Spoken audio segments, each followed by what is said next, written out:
ভারতে বিশ্বকাপ খেলার সিদ্ধান্ত নিতে সময় বেঁধে দেয়নি আইসিসি, বলছে বিসিবি। প্রশ্নটা বদলে গেছে।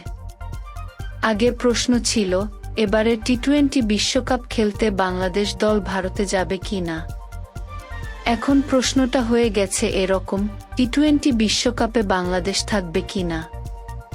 প্রশ্নটা আসলে বদলে গেছে পরশু রাতে একটি খবরে, যেটি করেছে ক্রিকেট বিষয়ক খবরের ওয়েবসাইট ESPN ক্রিকইনফো ও বার্তা সংস্থা এফপি। খবরটি ছিল এরকম, বাংলাদেশ ভারতে বিশ্বকাপ খেলতে যাবে কি না সেটা আগামী বুধবারের মধ্যে আইসিসিকে জানাতে হবে বাংলাদেশ ক্রিকেট বোর্ডের, বিসিবি।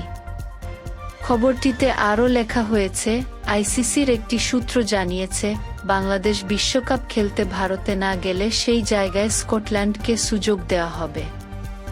এ খবর নিয়ে কাল প্রায় সারা দিনই ক্রিকেট মহলে ছিল ব্যাপক আলোচনা। সেই আলোচনার মধ্যেই কাল বিকেলে ESPN ক্রিকইনফো ও এফপির খবরটি নাকচ করে দিয়েছে বিসিবি। আইসিসির সূত্রের বরাত দিয়ে করা প্রতিবেদনটি সঠিক নয় বলে দাবি তাদের।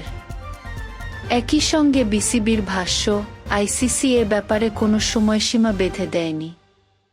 বিসিবির মিডিয়া কমিটির প্রধান আমজাদ হোসেন সংক্ষিপ্ত এক সংবাদ সম্মেলনে জানিয়েছেন, বিসিবির সঙ্গে বৈঠকের পর আইসিসি প্রতিনিধিরা বলেছেন, তারা ফিরে গিয়ে আইসিসিতে সবকিছু জানাবেন।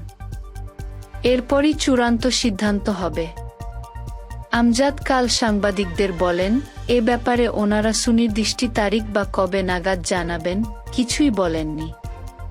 শুধু জানিয়েছেন পরবর্তী তারিখটি কবে হবে আমাদের জানিয়ে দেবেন। আমজাদ হোসেনের সংবাদ সম্মেলনে প্রশ্ন করার সুযোগ ছিল না। 1 মিনিটের কম সময়ে নিজের বক্তব্য শেষ করে তিনি চলে যান। বিসিবি সংশ্লিষ্ট কেউই এ বিষয়ে প্রকাশ্যে কথা বলতে চাইছেন না। তবে সূত্রের খবর, বিসিবিকে সময় বেঁধে দেওয়ার আসলে কিছু নেই। কারণ নিরাপত্তা সংকটের কারণে ভারতে না গিয়ে শ্রীলঙ্কায় বিশ্বকাপের ম্যাচগুলো খেলতে যাওয়ার সিদ্ধান্তে আগের মতোই অটল বিসিবি। শুরুতে অনলাইন বৈঠকে বিসিবিকে ভারতে যেতে রাজি করানোর চেষ্টা করে আইসিসি। পরে শুক্রবার তারা একজন প্রতিনিধিকে ঢাকায় পাঠায়। অনলাইন ও সরাসরি দুটি বৈঠকেই বিসিবি তাদের একই অবস্থানের কথা জানিয়েছে। গত শনিবারের বৈঠকের পর তাদের কাছ থেকে তাই নতুন করে আর কিছু জানার নেই। এখন আইসিসি শুধু জানাবে বাংলাদেশের ম্যাচগুলোকে সরিয়ে নেওয়া সম্ভব কিনা।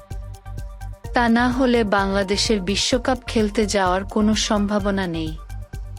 বিশ্বকাপ খেলা নিয়ে এই দোলাচলে এরই মধ্যে বিসিবির কর্তাদের মধ্যে হতাশা তৈরি হয়েছে। শনিবারের বৈঠকেই গ্রুপ বদলের একটি প্রস্তাবও বিসিবির পক্ষ থেকে দেওয়া হয়েছিল। সি গ্রুপ থেকে সরিয়ে বাংলাদেশকে বি গ্রুপে আয়ারল্যান্ডের জায়গায় নেওয়ার সেই প্রস্তাবে আবার আয়ারল্যান্ড ক্রিকেট বোর্ড রাজি নয়।